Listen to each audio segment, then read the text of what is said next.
मैं doctor Sunil Kumar PS college Hisiya में assistant professor के पद पर कार्यरत हूँ।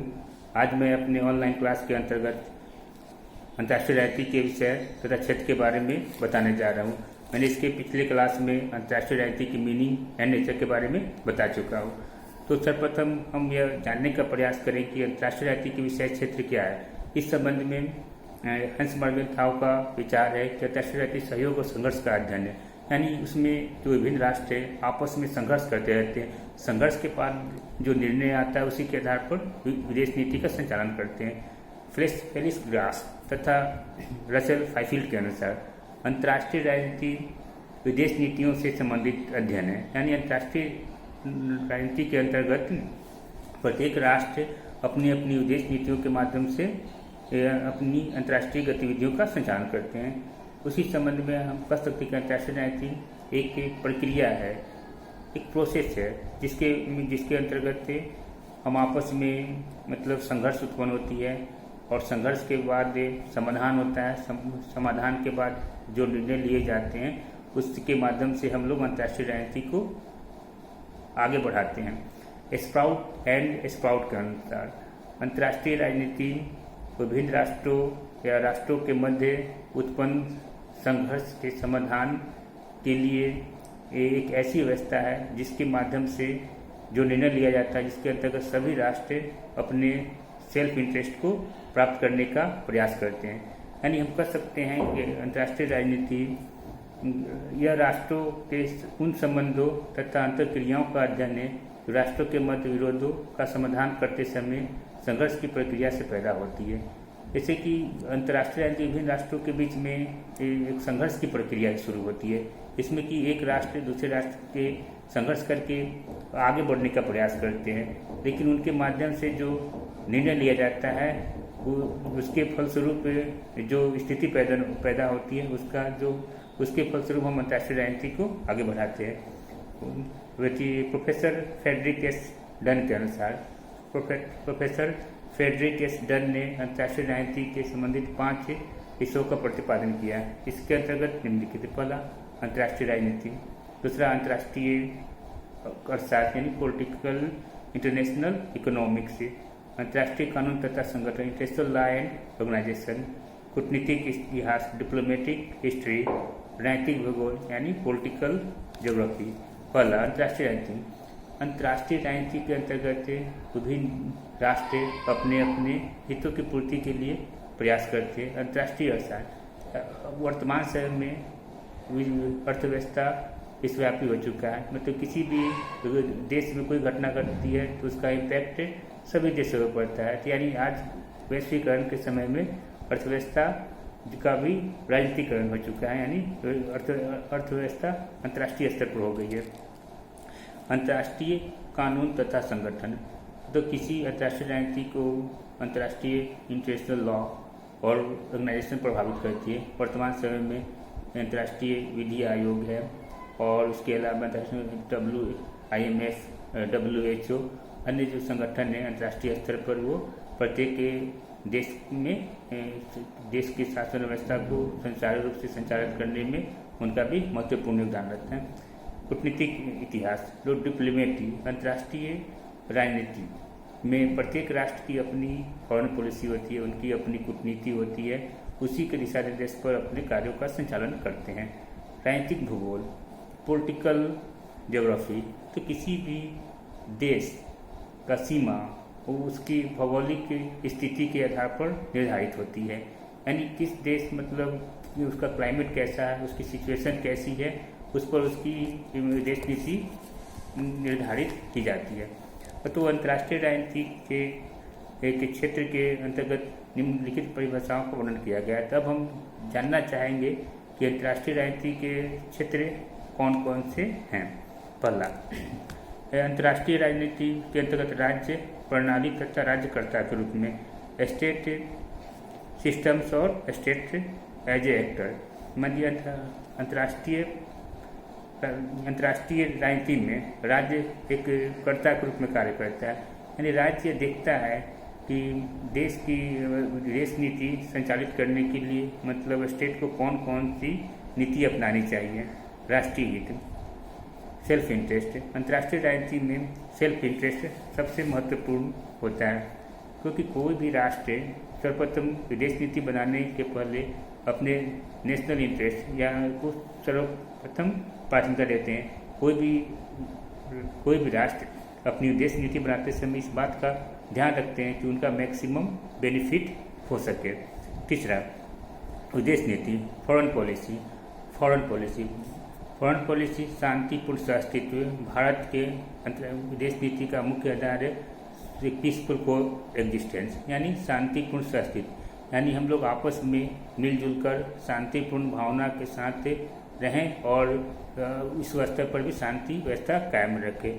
इस तरह प्रत्येक देश की अपनी अपनी विदेश नीति होती है, जिसके अंतर्गत वो अपने कार्यों का संचालन करते हैं। अंतर्राष्ट्रीय संबंधों के आर्थिक उपकरण, इकोनॉमिक इंस्ट्रूमेंट्स और इंटरनेशनल रिलेशन, मतलब अंतर्राष्ट्रीय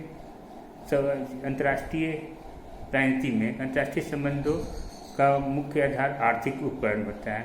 यदि अंतर्राष्ट्रीय संगठन ऑर्गेनाइजेशन जो है कि वो देखते हैं कि किसी देश की अर्थव्यवस्था कमजोर है तो उनको इकोनॉमिकली हेल्प किया जाता है। अंतर्राष्ट्रीय संस्थाएं एवं क्षेत्रीय संगठन, international institutions and regional organisation, जैसे कि अंतर्राष्ट्रीय संस्थाएं जैसे यूएनओ तथा सार्क, एशियान, ओपेक इत्यादि अपने अंतर्राष्ट्रीय संस्थाएं जो है अपने अपने हितों के लिए एक संगठन बनाए हैं, ताकि उनसे क्षेत्रीय जो राष्ट्र है अपने अपने डेवलपमेंट कर सके। भारत नाम नॉन अलाइन्ड मूवमेंट का सदस्य, इसके अंतर्गत जो विकासशील देश हैं उनके डेवलपमेंट के लिए वो प्रयास करते हैं। और इसमें ये देखा जाता है कि भारत जब आज़ाद हुआ उसके सामने मुख्य समस्या ये थी कि भारत यदि पूंजीवादी गुट में शामिल होता तो समाजवादी गुट उससे नाराज होता। इसी कारण से भारत ने 1961 में गुट निरपेक्ष आंदोलन के माध्यम से किसी गुट में शामिल नहीं होने का निर्णय लिया। इस प्रकार हम कह सकते हैं कि अंतर्राष्ट्रीय संस्थाएं में क्षेत्रीय संगठन का विदेश नीति अंतर्राष्ट्रीय राजनीति में महत्वपूर्ण योगदान है। गैर राजकीय कार्यकर्ता जैसे बहुराष्ट्रीय निगम, जैसे कि गैर राजकीय संस्थाएं, इसके अंतर्गत बहुराष्ट्रीय निगम इत्यादि को भी अंतर्राष्ट्रीय राजनीति के क्षेत्र के अंतर्गत शामिल किया जाता है। अंतर्राष्ट्रीय संबंधों के नियंत्रक, तो अंतर्राष्ट्रीय राजनीति के क्षेत्र को प्रभावित करने में अंतर्राष्ट्रीय संबंधों के नियंत्रक का भी महत्वपूर्ण योगदान होता है। इसके अंतर्गत है बैलेंस ऑफ पावर। अंतर्राष्ट्रीय राजनीति के क्षेत्र को नियंत्रण में बैलेंस ऑफ पावर, यानी जब 1950 के दशक में विश्व में बाइपोलर सिस्टम था, यानी सोवियत संघ और अमेरिका का महत्वपूर्ण था। एक पूंजीवादी गुट का नेतृत्व कर रहा था और एक समाजवादी गुट का, लेकिन उसके फलस्वरूप जब सोवियत संघ का विघटन हुआ और उसके पश्चात चाइना, भारत, ब्राज़ील, जापान और इत्यादि देशों का अर्थव्यवस्था मजबूत हुई, तो वर्तमान समय में विश्व में मल्टी बाइपोलर सिस्टम है, यानी यहाँ पर बहुराष्ट्रीय बहुत सारे देश जो है कि शक्तिशाली हो गए। यानी बीच में अमेरिका यूनी पावर मतलब एकल शक्ति के रूप में उभरा 1970-80 के दशक, लेकिन अभी वर्तमान सिचुएशन में विश्व मल्टीपोलर सिस्टम, यानी विश्व जो है कि बहु शक्तिशाली देशों के रूप में उभर रहा है।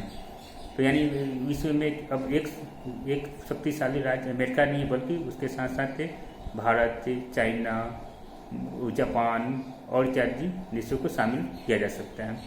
अध्ययन के प्रमुख विषय, तो अंतर्राष्ट्रीय राजनीति के अध्ययन किसी क्षेत्र के अंतर्गत निम्नलिखित प्रमुख विषयों को शामिल किया जाता है, जैसे कि नेशनल पावर, राष्ट्रीय शक्ति, मतलब कोई भी किसी भी देश का वैल्यू उसके मतलब राष्ट्रीय स्तर पर राष्ट्रीय शक्ति के रूप में माना जाता है। जिस देश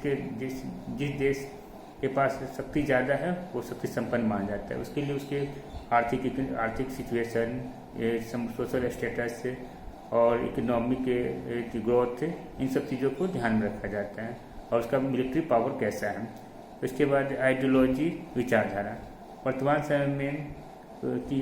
समय में मार्क्सवाद, समाजवाद का विचारधारा का लगभग अंत हो चुका है और वर्तमान समय में अधिकतर स्टेट में उदारवादी विचारधारा या वेलफेयर स्टेट के रूप में कार्य कर रहा है। तब वर्तमान समय में स्टेट का कार्य क्षेत्र काफ़ी बढ़ चुका है। फॉरेन पॉलिसी, अंतर्राष्ट्रीय राजनीति के क्षेत्र को निर्धारित करने में फॉरेन पॉलिसी का भी महत्वपूर्ण योगदान है, क्योंकि इसके माध्यम से ही किसी देश की विदेश नीति संचालित होती है। क्षेत्रीयता तथा क्षेत्रीय संगठन, तो अंतर्राष्ट्रीय राजनीतिक क्षेत्र के निर्धारण में रीजनल ऑर्गेनाइजेशन तथा इंटरनेशनल रीजनल ऑर्गेनाइजेशन का महत्वपूर्ण योगदान होता है। नीति के आर्थिक उपकरण, इकोनॉमिक इंस्ट्रूमेंट्स ऑफ पॉलिसी, मतलब जो नीति निर्धारित की जाती है उसमें आर्थिक उपकरणों का महत्वपूर्ण योगदान होता है। राष्ट्रवाद, नेशनलिज्म, राष्ट्रवाद एक अपनत्व की भावना, वी फीलिंग की भावना उत्पन्न करती है। इसके अंतर्गत कोई भी व्यक्ति में लगता है कि हम भारत के निवासी हैं, तो हम वी फीलिंग, इससे प्रतीत होता है कि इंडिया पाकिस्तान में मैच होती है तो वहाँ पर जो क्रिकेट मैच खेलते हैं अलग अलग डिस्ट्रिक्ट के लोग रहते हैं, लेकिन उस समय हम लोग को लगता है जैसे कि हम खुद रिप्रेजेंट कर रहे हैं, इसमें अपनापन फील होता है, ये फीलिंग की भावना उत्पन्न होती है। इस कारण से राष्ट्रवाद की भावना हम ये फीलिंग के रूप में देखते हैं। विश्व जनमत, वर्तमान समय में विश्व वर्ल्ड पब्लिक ओपिनियन का महत्वपूर्ण योगदान है। यदि किसी कारणवश किसी देश में आंतरिक असंतोष या भेदभाव की स्थिति उत्पन्न होती है तो वर्ल्ड पब्लिक ओपिनियन उसके अगेंस्ट में, ह्यूमन राइट्स के अगेंस्ट में खड़ा होते हैं। सामूहिक सुरक्षा, कलेक्टिव सिक्योरिटी, वर्तमान समय में राजनीतिक विज्ञान अंतर्राष्ट्रीय राजनीति के अध्ययन क्षेत्र में कलेक्टिव सिक्योरिटी यानी सामूहिक सुरक्षा पर विशेष बल दिया जा रहा है, क्योंकि आज अंतर्राष्ट्रीय अर्थव्यवस्था है जिसमें यूएनओ जैसे अंतर्राष्ट्रीय संगठन है जो उनका उत्तरदायित्व है कि मतलब सभी देशों में शांति सुव्यवस्था कायम हो सके। इस कारण से अंतर्राष्ट्रीय राजनीति के क्षेत्र के अंतर्गत हम सामूहिक सुरक्षा को भी शामिल करते हैं। निष्कर्ष के रूप में हम कह सकते हैं कि अंतर्राष्ट्रीय राजनीति अभी विकासशील अवस्था में है, लेकिन इसके अंतर्गत बहुत सारे परिवर्तन हो रहे हैं। तो वर्तमान समय में विश्व ग्लोबलाइजेशन का है, इस कारण से अंतर्राष्ट्रीय राजनीति के अंतर्गत public opinion, foreign policy, diplomacy और इकोनॉमिक सोशल एक्टिविटी सभी चीज़ों को ध्यान में रखा जाता है। इस कारण से अब अंतर्राष्ट्रीय राजनीति के विषय क्षेत्र काफ़ी महत्वपूर्ण है। तो आज हम ऑनलाइन क्लास के अंतर्गत अंतर्राष्ट्रीय राजनीति के क्षेत्र के अंतर्गत इन सब चीज़ों को बताने का प्रयास करते हैं कि हम अब मैं इस टॉपिक को समाप्त करता हूँ। नमस्ते।